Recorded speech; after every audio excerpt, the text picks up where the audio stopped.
রাধে বন্ধুরা, অমৃত কথা বাংলা চ্যানেলের নতুন পর্বে আপনাদের সকলকে স্বাগত জানাচ্ছি। শ্রী হরি বিষ্ণুর অশেষ কৃপা পেতে অবশ্যই কমেন্ট বক্সে লিখুন হরে কৃষ্ণা। এই পর্বের বিষয় হলো ষট তিলা একাদশী পূর্ণ পবিত্র ব্রত কথা, ব্রত মাহাত্ম্য সবটাই জানবো এই ভিডিওর মাধ্যমে। ভিডিওতে যাবার আগে অমৃত কথা বাংলা চ্যানেলটিকে অতি অবশ্যই সাবস্ক্রাইব করুন, লাইক করুন, কমেন্ট করুন, শেয়ার করুন আর ধার্মিক হয়ে নোটিফিকেশন ঘন্টাটি বাজিয়ে দেবেন। ষট তিলা একাদশী পূর্ণ পবিত্র ব্রত কথা, ব্রত মাহাত্ম্য। মাঘ মাসে কৃষ্ণ পক্ষে ষট তিলা একাদশীর মাহাত্ম্য ভবিষ্যৎ পুরাণে বর্ণিত আছে। যুধিষ্ঠির মহারাজ বললেন, হে জগন্নাথ, মাঘ মাসের কৃষ্ণ পক্ষের একাদশী তিথির নাম কি, বিধি বা কি এবং তার ফল সব বিস্তারে বর্ণনা করুন। উত্তরে ভগবান বললেন, হে রাজন, এই একাদশী ষট তিলা নামে জগতে বিদিত। এক সময় দাতল্য ঋষি মুনি শ্রেষ্ঠ পুলস্তকে জিজ্ঞাসা করলেন, মর্তলোকে মানুষেরা ব্রহ্ম হত্যা, গো হত্যা, সম্পদ হরণ আদি পাপ কর্ম দ্বারা নরকে গমন করে, যাতে তারা নরক গতি থেকে রক্ষা পায়, তা যথাযথভাবে আমাকে উপদেশ করুন। অনায়াসে সাধন করা যায় এমন কোনো কাজের মাধ্যমে যদি তাদের এই পাপ থেকে উদ্ধারের কোনো পথ থাকে তবে তা বলুন। ঋষি পুলস্তক বললেন, হে মহাভাগ, তুমি এক গোপনীয় উত্তম বিষয়ে প্রশ্ন করেছ। মাঘ মাসে শুচি, জিতেন্দ্র, কাম ক্রোধ আদি শূন্য হয়ে স্নানের পর সর্বদেব শ্রীকৃষ্ণের পুজো করবে। পুজোতে কোনো বিঘ্ন ঘটলে শ্রীকৃষ্ণ নাম স্মরণ করবে। রাত্রিতে চূড়ান্ত হোম করবে। তারপর চন্দন, অগরু, কর্পূর ও শর্করা প্রভৃতির দ্বারা নৈবেদ্য প্রস্তুত করে ভগবানকে নিবেদন করবে। কুষ্মাণ্ড, নারকেল অথবা 100 গুবাক দিয়ে অর্ঘ্য প্রদান করবে। কৃষ্ণ কৃষ্ণ কৃপালু স্তম গতি নাং গতি ভর্ব ইত্যাদি মন্ত্রে শ্রীকৃষ্ণের পুজো করতে হয়। কৃষ্ণ আমার প্রতি প্রীতি হন বলে যথাশক্তি ব্রাহ্মণকে জল পূর্ণ কলস, ছতর, বসর, পাদুকা, গাভী ও তিল পাতর দান করবে। স্নান আদি কাজে কালো তিল অত্যন্ত শুভ।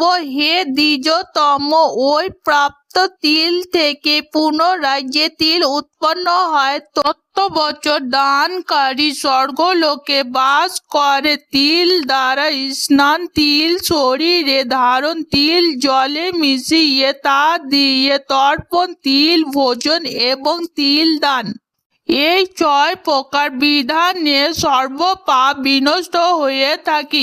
এই জন্য একাদশীর নাম ষট তিলা। হে যুধিষ্ঠির, এক সময় নারদত্ত এই ষট তিলা একাদশী ফল ইতিহাস সম্পর্কে জানতে চাই। যে কাহিনী আমি বলছিলাম তা এখন তোমার কাছে বর্ণনা করছি। পুরাকালে মর্তলোকে এক ব্রাহ্মণী বাস করত। সে প্রত্যাহ ব্রত আচরণ ও দেব পূজা পরায়ণ ছিল।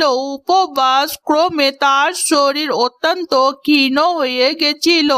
সে মহাসত্যে ব্রাহ্মণী অন্যর কাছ থেকে দ্রব্যাদি গ্রহণ করে দেবতা ব্রাহ্মণ কুমারীদের ভক্তি ভরে দান করত। কিন্তু এখন ভিক্ষুককে ভিক্ষা দান ও ব্রাহ্মণদের অন্ন দান করেনি।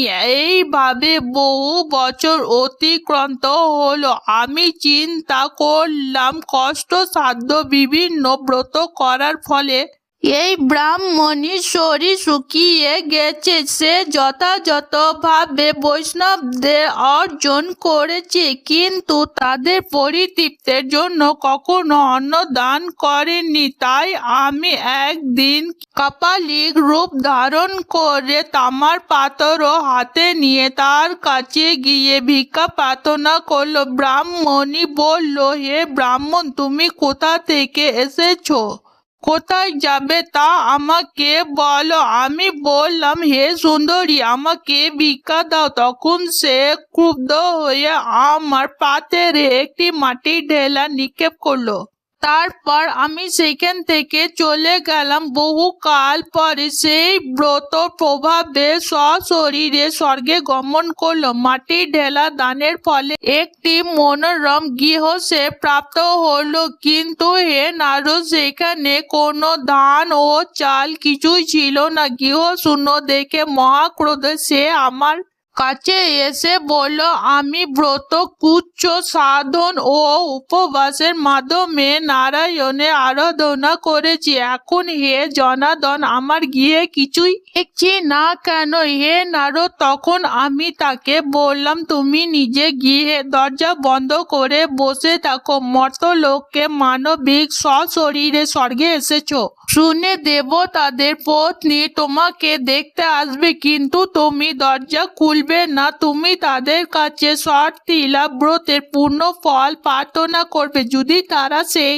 ফল প্রদানে রাজি হয় তবেই তুমি দরজা খুলবে।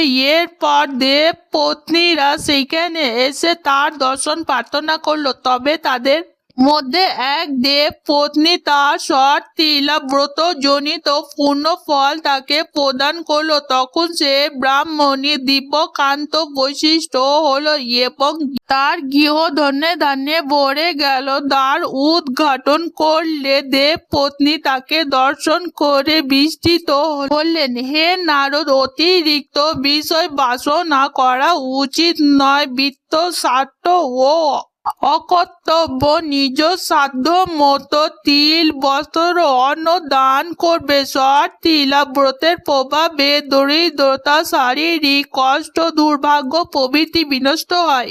এই বিধি অনুসারে তিল দান করলে মানুষের অনায়াসে সমস্ত পাপ থেকে মুক্ত হবে। ষটতিলা ব্রত কথা এখানেই সমাপ্ত হলো। অমৃত কথা বাংলা চ্যানেলের সঙ্গে থাকার জন্য আপনাদের অনেক অনেক ধন্যবাদ। রাধে রাধে।